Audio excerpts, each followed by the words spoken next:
अस्सलामु अलैकुम व रहमतुल्लाहि व बरकातुहू। वालेकुमुस्सलाम व रहमतुल्लाहि व बरकातुहू। आपकी तबीयत कैसी है उस्तानी साहिबा? मैं तो अल्हम्दुलिल्लाह बहुत ठीक हूँ, लेकिन तुम्हारे चेहरा पर बहुत उदासी छाई हुई है। कोई परेशानी है क्या? क्या बताऊं उस्तानी साहिबा, अपना नाम किसको सुनाऊं? ये मेरी सबसे लाडली बेटी है, लेकिन जैसे जैसे बड़ी हो रही है मेरी नाफरमानी करती जा रही है। उसी की फिक्र में मेरी रातों का नींद और दिन का सुकून खत्म हो गया है, इसलिए आजकल मैं बहुत उदास रहती हूँ। क्यों बेटी, माँ की बात क्यों नहीं मानती हो? क्या तुम्हें मालूम नहीं है कि अल्लाह ताला ने तुम्हारी इसी माँ के कदमों के नीचे जन्नत रखी है? क्या तुम्हें इस बात का एहसास नहीं है कि यह वही माँ है जिसने 9 माह तक तुम्हें अपने पेट में रखकर निहायत मुशक्कत के साथ तुम्हें जन्म दिया है? क्या तुम इस बात को बिल्कुल भूल गई हो कि इसी माँ ने तुम्हें अपने खूने जिगर से सींच कर बड़ा किया और तुम्हें बोलना सिखाया है? उस्तानी साहिबा, मुझे इस बात का पूरा एहसास है कि मेरी माँ ने मेरे लिए बहुत सी कुर्बानियाँ दी है। मुझे सीने से लगाकर दूध की शक्ल में अपना खून पिलाया है, खुद कच्ची और गीली जमीन पर सोकर मुझको नरम बिस्तरों पर सुलाया है, मेरी उंगली पकड़कर मुझे चलना सिखाया है, मेरी ही खातिर अपने हुस्नो ज़बान, रात के नींद और दिन के चैन सुकून को कुर्बान कर दिया है। मगर इन सब बातों के बावजूद भी मेरी माँ ने मेरे साथ जो रवैया अपनाया है, उसकी वजह से मैं हर वक्त डिप्रेशन में मुब्तला रहती हूँ और इसी चिड़चिड़ापन की वजह से मेरी मिजाज में सख्ती पैदा हो गई है, जिसकी बिना पर मैं उनकी बात नहीं मानती।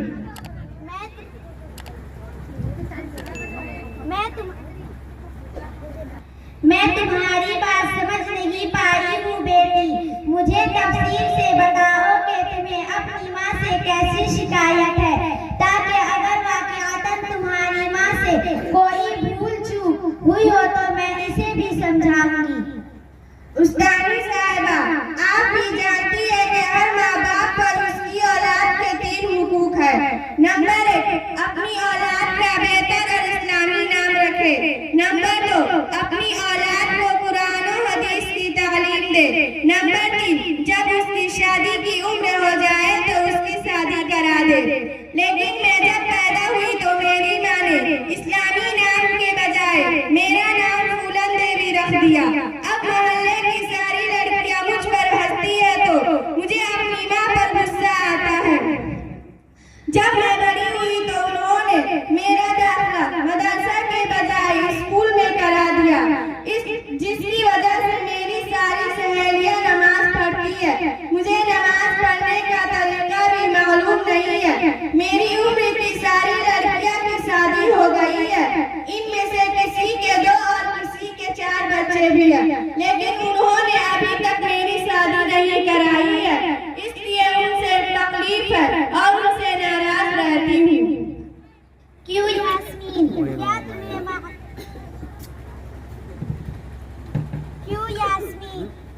यास्मीन, क्या तुम्हें मालूम नहीं है कि जिस तरह तुम्हारी बेटी पर तुम्हारे हुकूक है, उसी तरह तुम्हारे ऊपर भी तुम्हारी बेटी के हुकूक है, और जब तुमने अपनी बेटी के हुकूक की अदायगी में कोताही से काम लिया है तो तुम्हें अपनी बेटी की शिकायत करने का कोई हक नहीं है।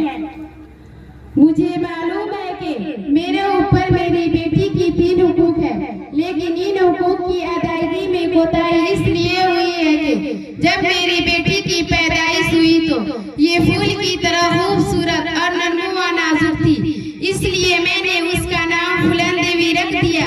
जब ये बड़ी हुई तो बहुत ज़हीन निकली, इसलिए उसका दाखिला मदरसा के बजाय स्कूल में करा दिया ताकि ये नौकरी के काबिल बन सके। और मैं अपनी बेटी से बहुत मोहब्बत करती हूँ, इसलिए अब तक उसकी शादी नहीं की हूँ। मैं चाहती हूँ कि ये मेरी नजरों के सामने रहे और मुझसे पल भर के लिए भी जुदा ना हो।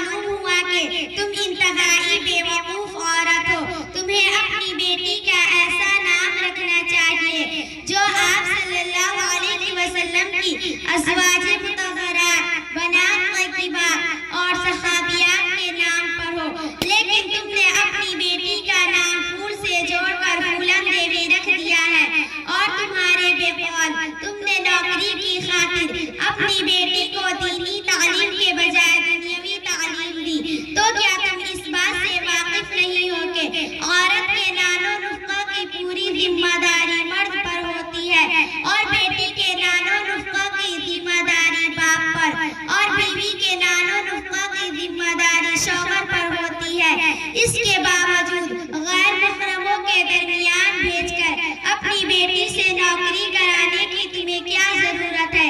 और आज जब इसकी लानत तुम्हारे ऊपर पड़ रही है तो तुम अपनी बेटी की शिकायत कर रही हो, हालांकि सारा कसूर तुम्हारा ही है।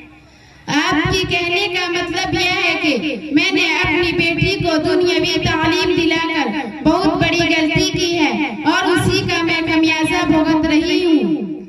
देखो यास्मीन, मेरे कहने का यह मतलब बिल्कुल नहीं है कि तुमने अपनी बेटी को दुनियावी तालीम दिलाकर गलती की है, बल्कि मेरे कहने का मतलब यह है कि अपनी बेटी को दुनियावी तालीम दिलाने से पहले उसको दीनी तालीम दिलाने की जरूरत थी, ताकि उसका कदम राहे हक से ना भटके। लेकिन अफसोस कि तुमने इसे सिर्फ दुनियावी तालीम से आरास्ता किया और दीनी तालीम से मरहूम रखा, इसलिए तुम्हारा जुर्म संगीन है। अगर तुम अपनी बेटी को दोनों तालीम से आरास्ता करती, उसको स्कूल भेजने के बजाय मदरसा में भेजती, जहाँ दीनी और दुनियावी दोनों तालीम दी जाती है, तो आज तुम्हें कभी अफसोस मिलने की जरूरत ना पड़ती। ठीक है उस्तानी जी, मैं आपसे वादा करती हूँ कि अब मैं उसको दीनी तालीम भी दिलवाऊंगी और उसका नाम भी बदल देती हूँ। आज से उसका नाम बुलंद देवी नहीं बल्कि आयशा खातून रहेगा। अल्लाह ताला तुमको अपने वादा पर कायम रखे। एक बात तुमसे मैं और कहना चाहती हूँ, वो यह है कि अपनी बेटी की शादी में ताखीर मत करो। आप सल्लल्लाहु अलैहि वसल्लम का इरशाद है कि जब लड़की का मुनासिब रिश्ता मिल जाए तो फौरन उसकी शादी करा दो।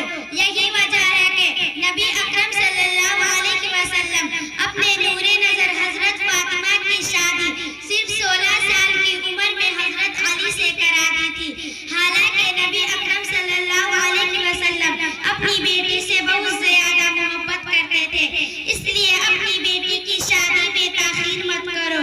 आजकल औलाद की शादी में ताखीर करने के वजह से हमारे माशरा में तरह तरह की बुराइयां जन्म ले रही है, जिनके जिम्मेदार हम खुद हैं। ठीक है उस्तानी जी, मैं आज ही से उसकी शादी